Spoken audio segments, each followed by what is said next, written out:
Hey, Carlos. Hey, how are you? I'm fine. I've been technologically challenged. Yes, yes. Don't worry, we're here. We're waiting for you.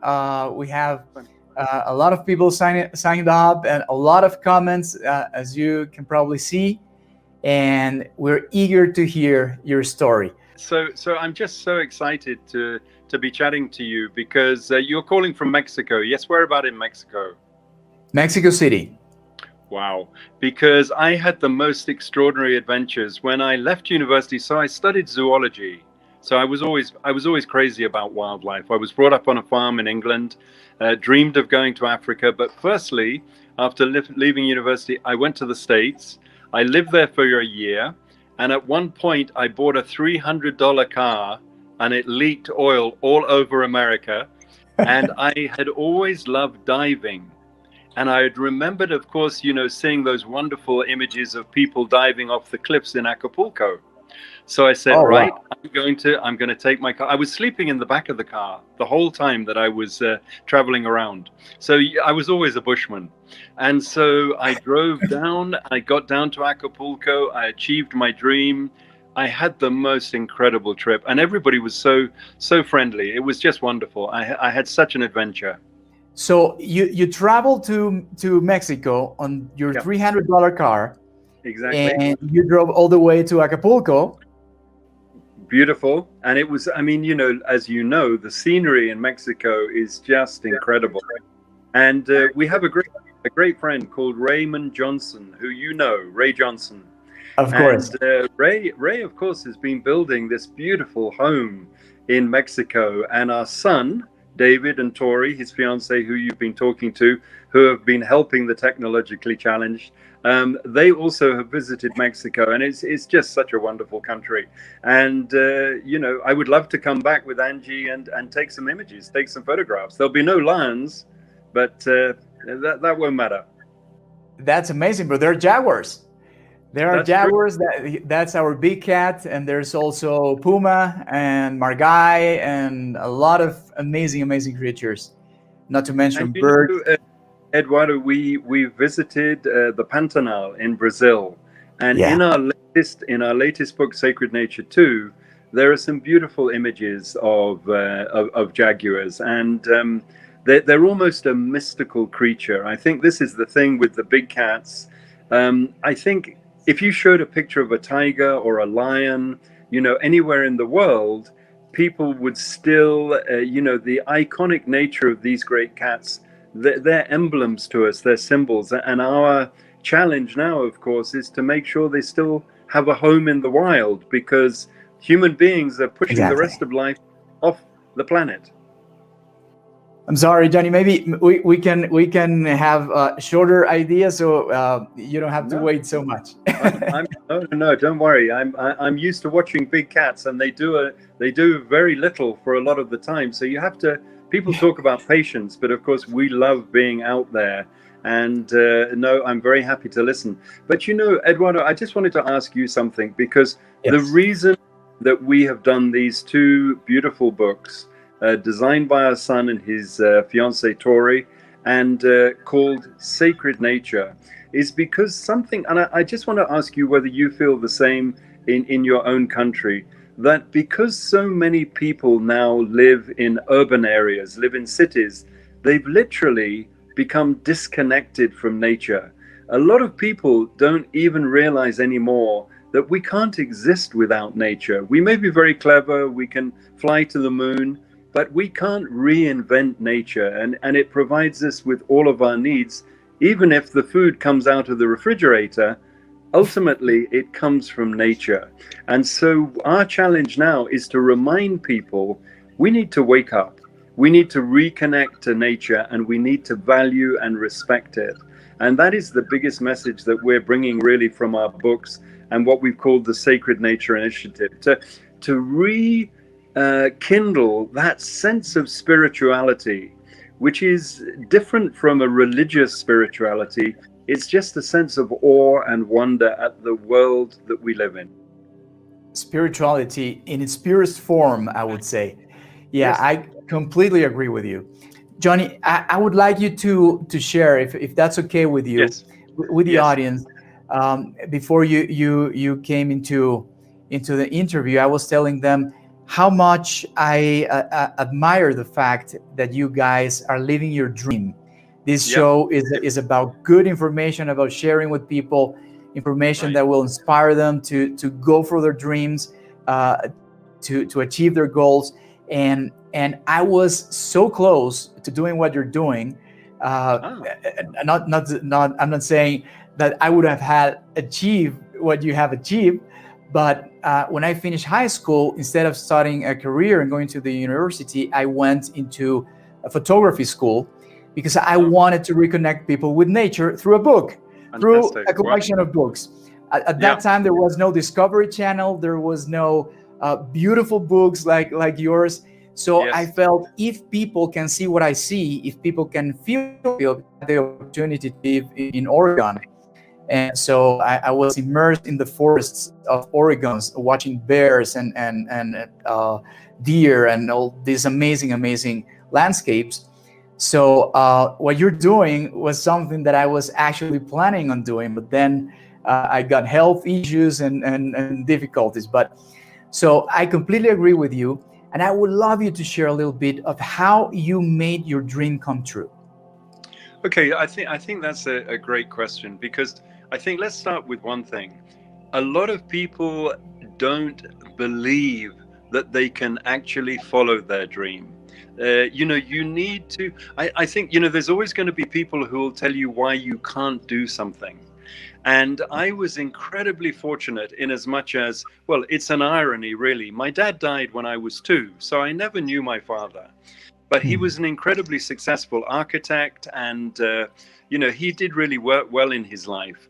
But when he died, my mum was she took us and raised us on a farm, and she always believed in encouraging to do what you wanted to do, to follow your dream. But she always said the big thing is, don't expect somebody else to pay for it. She said, follow your dream. And there is a wonderful, he's no longer alive, but there's a wonderful philosopher who you may have heard of, an American gentleman whose name is Joseph Campbell. And Joseph Campbell wrote and created a series called The Power of Myth. And he wrote a book, and I would say to anybody who wants to follow their dream, go and Google Joseph Campbell and get his book, which is called Pathways to Bliss. Pathways to Bliss. So pathways to the thing that makes your heart sing. Like you said, for you it was nature, photography, and for me it was always that same thing. And I think it helps if you really know what you would like to do. A lot of people, aren't necessarily passionate and know in their mind, what is the dream I want to follow? But a good little tip on that is, be adventurous, believe you can do more than you think you can do, and don't let a lack of courage prevent you from following that dream. There will be all kinds of obstacles, but if you really want it, don't expect the phone to ring. You have to make it happen. So I think that's the most important thing. But identifying also, Eduardo, what are you good at? What do you really love? Stick to the things. People will say to me, well, I'd love to come on safari because you're the big cat people. You see, people identify you with what they know is your strength. But definitely the big thing is, establish what your dream is, and always make sure that when you turn back, if you decide to turn back and say, okay, I thought this was the path and it isn't, let you be the one who decides it. Don't let somebody else say that to you. Don't they say, oh, you can't do it, you're wasting your time, you don't do this. No. And I'm just going to give you one last anecdote. When I was at university and I finished my degree in zoology, my professor at the end of the degree, he said, what are you going to do next? Why not do a PhD? I said, no. I don't want to be an academic. I want to go to Africa. I want to live with the wild animals. And he just looked at me and he said, and by any chance, is your father rich? I said, no. I said, by chance, my father's dead. He said, well, said, we would all love to go and do something like this. He said, but it's a pastime. Do you know what? 30 years later, when Big Cat Diary appeared on television, by which time this man was in his 80s, he wrote to me. He said, the best thing you ever did in your life was to follow your own dream, and you didn't listen to me. Well done. So that's a long story, but you see what I mean. And one of the quotes was by Judy Garland. Do you remember Lisa Men's mom, Judy singer? So she was a very famous singer. And in it, and I think this is so important, even more so today, where so many young people get caught up in the fear of celebrity, with social media. You ask a kid what they want to do, they're not going to say, I want to go to Africa and be with Lance. They might say, I want to be a celebrity. What is that? So what Judy Garland said, and I think this is the most powerful thing. She said, it's far better to be a 100% version of yourself than a half-rate version of somebody else. Don't try and be somebody else. Become comfortable with who you are, with your strengths and your weaknesses, and work on yourself. You're the one who will make your life happen. You have to take control of your life and your dreams, and you can make it happen. Don't wait for somebody else to do it. That's, I think, a very important thing. That's beautiful. That's beautiful. So you cut off a little bit when you mentioned the name of the author. Can you repeat that? And yes. Okay. So the author's name, and an amazing person. In fact, we have a couple of his quotes in the book, and his name is, and he passed on, but he was on through his writing, and his name is Joseph Campbell. Joseph Campbell. Okay. And one of his most famous books is Power of Myth. Yeah. So the book that I mentioned was actually called Pathways to Bliss. Before talking about your project, which I really want to go into that, the project of your second book, I would like you to share a little bit of your story with Discovery Channel, which I'm sure it's been amazing, and you also have a new series. So you know, the Big Cat Diary and our latest series now, we've got a series now called Big Cat Tales on Animal Planet Discovery. But the thing about these television series was Big Cat Diary started in 1996. The way these shows became so popular is they started 25 years ago, just when reality television, you know, was becoming, instead of programs which are very structured, which follow a script, Big Cat Diary was like a Big Cat soap opera. So it followed, and the power of it was that the presenters were actually out there recording their adventures with the big cats in real time. So it was very immediate. It had great power to it. You really felt like you were coming on safari with me. So I think that's the strength of it. And the other thing that worked really well was, in a story, you need to be able to have strong characters. So in the Masai Mara, you have leopards, you have cheetahs, you have lions. So if the person telling the story of the lions, maybe the lions are doing absolutely nothing. A lot of the time they're lying flat, just resting. So then you cut to the person who's with the cheetahs. Maybe the cheetahs are doing something. Or you go to the leopard with the cubs. So having that variety of characters made it just like the script that you would need for a successful soap opera, which is strong characters, go between the stories, and create a sense of emotion and connection. That was the power of those programs. So Big Cat Tales, that's airing now, right? Yes. Big Cat Tales is currently, you can find that on Animal Planet and Discovery. or you can, it's, you know, online streaming through, you can go to iTunes, you can go to Amazon Prime, and they really, you know, Big Cat Diary, the BBC show, that aired between 1996 and 2008. And so we then decided, when the BBC after 12 years said, you know, that was fantastic, but we're moving on, we then ourselves said, with an Australian production company, let's create our own TV series. We knew the formula. The formula was having presenters who knew the cats, like the lions behind you. I can tell you their names. I can tell you their history. I can tell you who their mother was. So that kind of knowledge brings those creatures to life. And so we said, look, it's very simple. You need a strong animal story. You need presenters who can talk with passion and with knowledge. And if you do that, then everything's going to be fine. I'm just going to show you the cover of a book. I don't know if you can see that, Eduardo. Can you see this picture? Yes. Okay, you see that? Can you see the picture there? You see that? Yeah, okay? that's great. That's your autobiography. That's right. Okay, so it's called The Big Cat Man, and that was that photograph taken by Angie was from 2003, when we had a cheetah, which we knew who her mother was, and she used to jump up on the cars. She used to like to get an elevated position, like she would do if she was jumping up onto a termite mound. And so she would jump up on the car, and you know, we never touched her, whatever. But let me tell you what happened. This made me famous in England.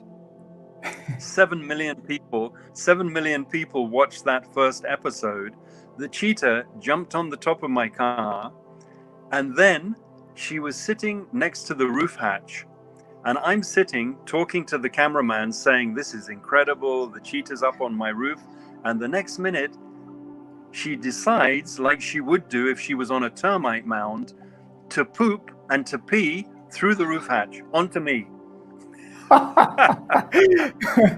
But you know what's funny? Sometimes if I'm in London, even one time, can you imagine this? In Peru, at the top of Machu Picchu, and somebody happened to be there. They chew the big cat. This is in you know, on Machu Picchu, long way from Kenya. They said, aren't you that guy that cheetah peed on? And you see, so I always say to people, you see you see how much hair I have.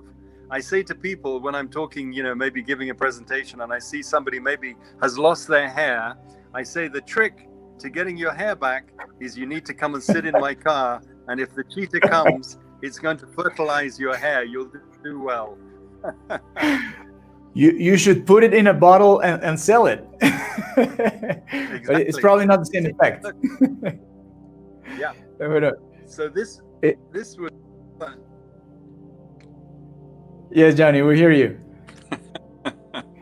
That was a good anecdote. Good. So, but you know, yeah. So, Eduardo, I think, you know, obviously the COVID pandemic has been a terrible thing for people. But my belief is that this is, you know, we know the glaciers are melting. We know the forest fires. We know that, you know, there's signs that nature is trying to tell us that we're out of sync. You know, something's wrong. And the pandemic is just another warning sign that we need to actually, we can't just take from nature. We have to nurture it, you know, and it's, I always think it's a little bit like human beings, a little bit like we're in charge of the way, and we don't have the driving manual. You know, we make decisions without the long-term view to the future. We have to have a beginning. Okay, so I think the other thing is, you know, lions and cheetahs and leopards, these are very exciting, exotic, charismatic animals. But as Angie always says, everybody has a sacred nature. You don't have to come to Africa to find your own sacred nature. And by that, I mean reconnecting yourself to nature. You may have, like my mum. My mum loved gardening, and she used to have in her kitchen maybe 2 little plants that every morning she would water those plants. And she would be so happy at the time of the year where the flowers came out. And that was for her, that was her sacred nature. That was what brought joy into her home. When I woke up this morning, I woke up the sound of bird song. This is sacred nature in action. We all have it, but we just need to read in the trees. We need to take a walk in the green places. And if you find that you feel you don't have nature close to you, then it's your duty to go and find it for yourself. You have to find it because it's good for your health and it's an essential part of being a human being. That's amazing.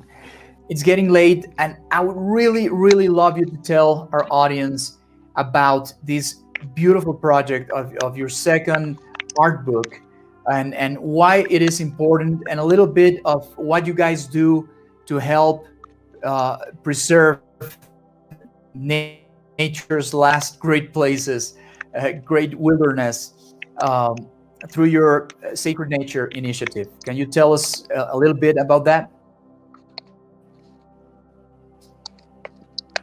Yeah. Can you hear me okay, Eduardo? You're hearing me okay? Yes. Okay. So the Sacred Nature Initiative is, as people, there's a lot of talk. People are very good at talking. And it's easy to make a commitment, but actually now the important thing is action. And I think that we've seen this with climate change. There's a lot of talk and very little action.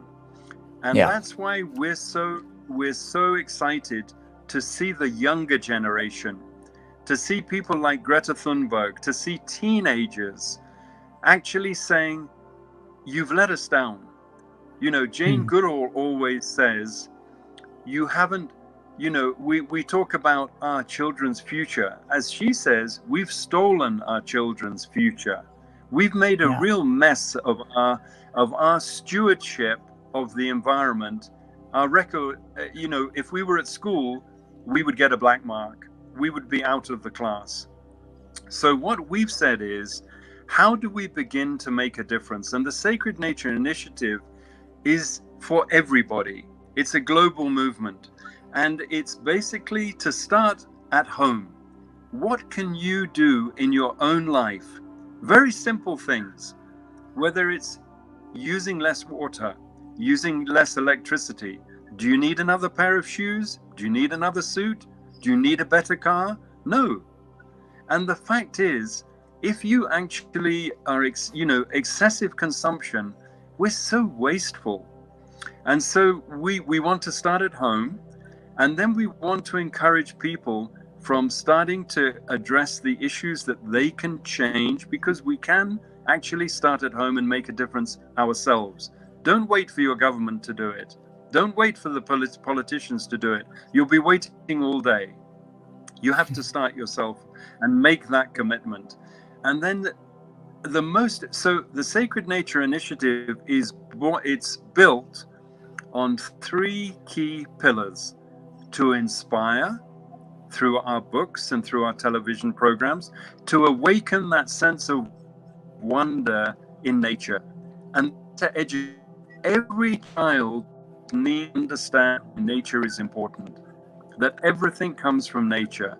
And then finally, if you've got information to people, then you may be able to protect and serve what is left of our wild places. So that's the Sacred Nature Initiative in action. Inspire people, educate, and then people will actually be able to be in a better position to say, when somebody says they're going to drill for oil in the Arctic Reserve, if you know the story, you can then stand up and say, no, I don't want that to happen. You can form a movement to protest. So that's really what we're trying to do. if people want to get educated on your second nature initiatives, or even contribute to the third pillar, which is the taking action, uh, how can they do that? How can we do that? Okay, so what's happening, Eduardo, and in fact, there's only about 20 hours left today. We have a Kickstarter. We have a Kickstarter campaign, which is actually helping to fund the production of the book. And also, to what we're going to do with the Sacred Nature Initiative is we're going to create a dedicated website. And so the book and the website we are now supporting through the Kickstarter campaign. But the Sacred Nature Initiative, through this campaign, will have its own website. So if people then go to our website, I mean, as I say, they can go to the Kickstarter today and order a copy of the book. And in the book, there will be lots of details about the Sacred Nature Initiative and how you can then actually contribute to that. But if they were struggling, they could always just Google Jonathan and Angela Scott, the Big Cat people, and they would find links to us through our website. So there's a number of ways in which you can, they'll be able to actually connect with us. But this is the sort of the birthing. We're sort of giving birth to the Sacred Nature Initiative literally as we speak now, because with the new book, with the 2 Sacred Nature books, they're the flagships for the Sacred Nature Initiative, and the funding that we will be receiving is, we know already we're going to be able to actually build the dedicated website, and then that means there'll be a platform for which people can go, they can sign up as members, it won't cost anybody anything, they will be able to see immediately what you can do at home to create better environmental practice. And we'll be alerting people the whole time to initiatives that we are helping to promote. And the first phase of the Sacred Nature Initiative will be around the issues facing the Mara Serengeti, the area where we film the big cats. So we think of it as the last place on earth. There is no other place with so many wild animals and such charismatic animals. So we'll be concentrating on that. And Eduardo, I just found, so there. Great. Joseph Campbell, Pathways to Bliss. So that was that one. Great. And his series, this was a wonderful series, The Power of Myth. Yes. I tell you, if you, I promise you, whatever age you are, you can never stop educating yourself. And to Google and to tap into the life, as soon as you read some of Joseph Campbell's quote. So one of the quotes we have on Sacred Nature is, and I love this, and I think it's a lovely thought to leave with people, is that Joseph Campbell said to merge, how did he put it? I'm just going to actually get the words right. Yes, the secret to life. Yes. Can you still hear? Yes, so I can hear you. The secret, so he said Joseph Campbell said the secret to life is to match your heartbeat to the heartbeat of nature. Yes. That's the key. You need to re-find that connection and that sort of, the pulse of nature. It's within you, but we need to remind ourselves of it. Really nice, Johnny. Really nice. I just told them everything about what you just mentioned, everything about this beautiful book. I watched one of your YouTube videos where you tell the story of this amazing picture of this tiger just walking into the water and waiting for the water surface to be so still, for the reflection to be so perfect. I was fascinated by that. Yeah. I was just saying, and so proud because we now have our family working with us, David and Tori. David designed the book. He studied art and graphic design, And there's the Sacred Nature Initiative there, you see? And he designed that beautiful symbol of a tree, the tree of life. And I think it's just such a wonderful thing, the way people are really, they love this idea. I think the word sacred, it resonates and it matches perfectly with the wonder that we feel. When you look at those pictures, you can feel the sacred. Absolutely. Yeah, like looking at this book, I can already tell. Just flipping the pages is a trip in itself. If you open your heart and you look at these amazing pictures that you guys, I'm so grateful for your work. I'm so grateful for you capturing those images and sharing them with the world, because it's the only way in which most people will actually be able to see these places. So your work is so transcendent and so important. I'm really grateful. And yeah, and Eduardo, just to give you a little perspective, so a lot of the photographs are taken by Angie, and Angie has a autoimmune disease called lupus, and it's very debilitating, but she she loves life and she values life, and she's had a lot of things to struggle with.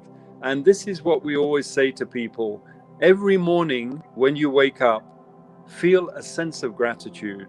Be grateful for the gift of life, because you never know when it'll be taken away from you. Celebrate life, celebrate nature. That is our message. And we always say to young people, your parents may want you to be a lawyer, a doctor, an architect, because they think that is the way to a successful life. No, the way to a successful life is to find your own love, your own bliss, your own pathway. Yes, of course, respect your parents, but don't let somebody else force you to lead their life. You need to lead your own life. That's a beautiful message. I think it's perfect for this moment of the show.